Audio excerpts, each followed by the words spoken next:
శ్రీమద్గురు నిరంజనం గురుదేవాయ నమః. వేమన స్వామి చెప్పు ఈనాటి పద్యములో, ఈ పద్యము ఇహముగా పరముగా, వాక్యార్థంగా లక్ష్యార్థంగా, లోకానికి సంబంధించిన భావం ఒకటి, పరిపూర్ణ జనులకు సంబంధించినటువంటి భావం ఒకటి మనకు తెలుస్తుంది. అది ఎలాగా అంటే ఒకసారి మనం పద్యం చదివి విచారించుకుందాం. కనియుండియు కనియుండియు కానలేరట, వినియుండియో వినగలేరు, విస్మయమేమో. కనుగుడ్డియు విని చెవుడంతనున్నది నిజమయ్యే, జగమునందునవేమా.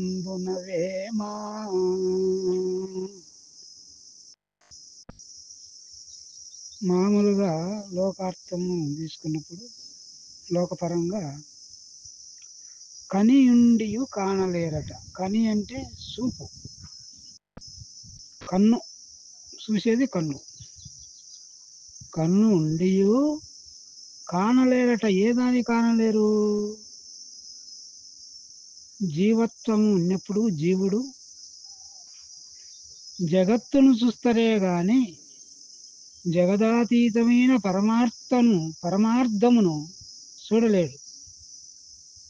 ఎందుకు? జ్ఞానచక్షువు లేదు. జీవునికి ఉండేది శర్మచక్షువే. శర్మచక్షువు చేత ఏం చూస్తాం మనము? రూపాలను చూస్తాం. ఆ రూపమే తోచిన జగత్తు. జగత్తులో ఉండే చూస్తాడు కానీ జగదాతీతమైన పరమాత్మను చూడలేడు అని. వినియుండియు వినగలేరు, విస్మయమేమో. వినడం ఏదంతా వింటావును? చెవులతో వింటాం. వినియుండియు, చెవు ఉండియు వినగలేరు. ఏది వినగలేరు? పరమాత్మ స్వరూపమును వర్ణించేటువంటి గురువాక్యమును వినగలేరు. ఎందుకు? అది రహస్యమైంది కాబట్టి. పరమాత్మానికి సంబంధించినటువంటి విషయము రహస్యము కాబట్టి దాన్ని వినేదానికి ఈ జీవులుగా ఉండేవారు, మానవులు దాని జోలి పోరు, వినగరు. విన్నా కూడా దాన్ని ఇడిచిపెట్టేస్తారు. చీకాకు ఇది మాకెందుకు అని. ఇది విస్మయము. అంటే సత్యమును గ్రహించలేడు, అసత్యాన్నే చూడగలుగుతాడు. ఇది ఆశ్చర్యము. ఉన్నదాన్ని చూడలేడు, లేనిదాన్ని చూస్తాడు. ఉన్నదేంది? పరిపూర్ణం పరమాత్మ. లేనిదేంది? ప్రపంచం. లేనిదాన్ని చూస్తారు, వింటారు కానీ ఉన్న పరమార్థాన్ని ఎవరు కూడా వినరు. ఇదే కదా ఆశ్చర్యము. విస్మయము అంటే ఆశ్చర్యం. కాబట్టి కనుగుడ్డియు, కన్ను ఉండి కూడా గుడ్డితనం. సత్యమైన దాన్ని చూడలేదు కదా. కన్ను ఉండి కూడా ఏముంది? దైవాన్ని చూసేటువంటి కన్నులు, ఆ దైవాన్ని కీర్తన వినేటువంటి చెవులు అని పెద్దలు చెప్తారు కదా. కాబట్టి కన్ను ఉండి కూడా గుడ్డితనమే. విని చెవుడంచు, విని కూడా చెవుడే. ఆ శాశ్వతమైన దాన్ని వినలేదు కదా వీడు. కాబట్టి చెవుడు. గుడ్డోడు చెవుడు. కన్ను ఉండి కూడా గుడ్డి, చెవు ఉండి కూడా చెవుడు అనేది చెవుడంచనున్నది నిజమయ్యే, జగమునందున.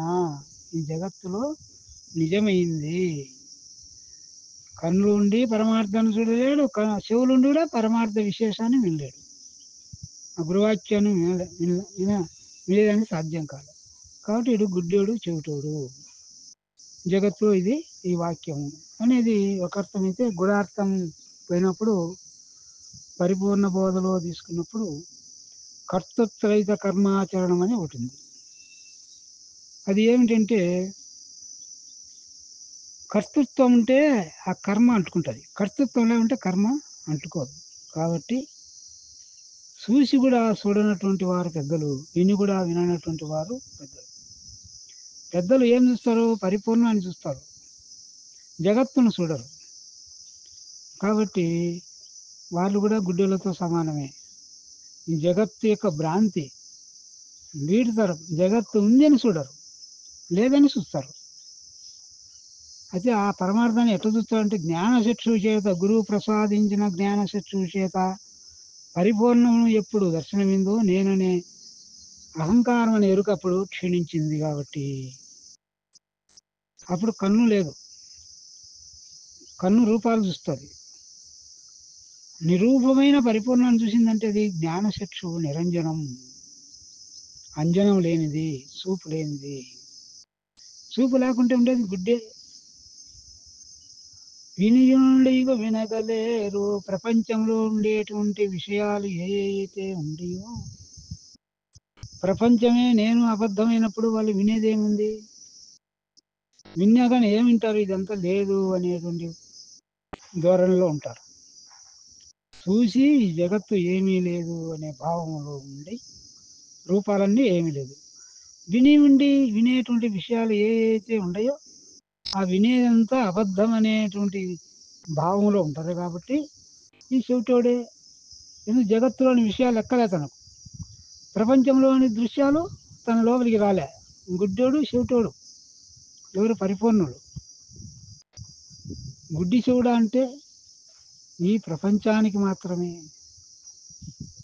ప్రపంచాన్ని చూడరు. ప్రపంచ విషయాలను గ్రహించరు కాబట్టి వాళ్ళకు ఈ కనుగుడ్డియు విని చెవుడును. కళ్ళు ఉండిగా గుడ్డోళ్ళే. విని కూడా చెవుడు. అన్నది నిజమయ్యే జగమున ఈ జగత్తులో అది నిజమైంది. ఎందుకు కర్తృత్వరహిత కర్మాచరణం చేస్తున్నారు కాబట్టి వాళ్ళు చూసి కూడా చూడనటువంటి వారే, విని కూడా విననటువంటి వారు, తిని కూడా తిననటువంటి వారు, పనులు చేసి కూడా చేయనటువంటి వారు. ఎందుకో కర్తృత్వం లేదు కాబట్టి ఆ జగత్ అనే భ్రాంతిలో ఎరుకనే భ్రాంతిలో చిక్కుకోలే.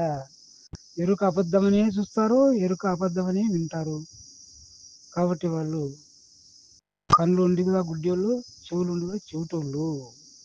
ప్రపంచ విషయాలు వాళ్ళకు తెలియదు కాబట్టి ఇది జగత్తులో సహజమే, నిజమయ్యే అని రెండు విధాలుగా ఈ యొక్క పద్యాన్ని చెప్పుకోవచ్చు. అందుకే దీన్ని రాయచూరు బాలరామ స్వామి వారు తన ధోరణిలో దిపదార్థ ధరువులో చెప్తాడు. ఏమి నన్ను వేరే నెంచగా బోకు, ఏమి కన్నును వేరే నెరుగగా బోకు, ఏమి చేసిన వేరే నెన్నగా బోకు, ఏమైనా బయలే చూడు, వింతాగాని ఇదేమని భయపడకుము, నేమించినట్టు త్రాడు పాముగా చూసి భయమేమీ పడకు, దీని వింతే తెలియు మింతే ఏమైనా బయలు చూడుము. ఈ ప్రపంచంలో ఏమి విన్నా, ఏమి కన్నా, ఏమి చేసినా కూడా అది వేరుగా నిలుచుకోరు. అంతా బయలే ఉంది. ఇది అబద్ధము. వినేది, కన్నేది, చేసింది అబద్ధం అనేటువంటి యొక్క దృష్టితోనే వాళ్ళు ఉంటారని. ఇది తాడు యందు పాము ఆరోపితమైనట్లుగా బయలు యందు జగత్తు ఆరోపితమైనది. ఇదంతా ఉట్టిదే, నిజముగా ఉత్త తాడే. పాము ఉంటే భయం, పామే లేదు కాబట్టి ఇది తాడు, ఉత్త తాడే. జగత్తు లేని లేదు, ఎరుక పుట్టనే లేదనే భావంతో ఉంటారని వేమన పద్యానికి సరైనటువంటి తీర్పు ఈ బాలరామ స్వామి వారు రాశారు.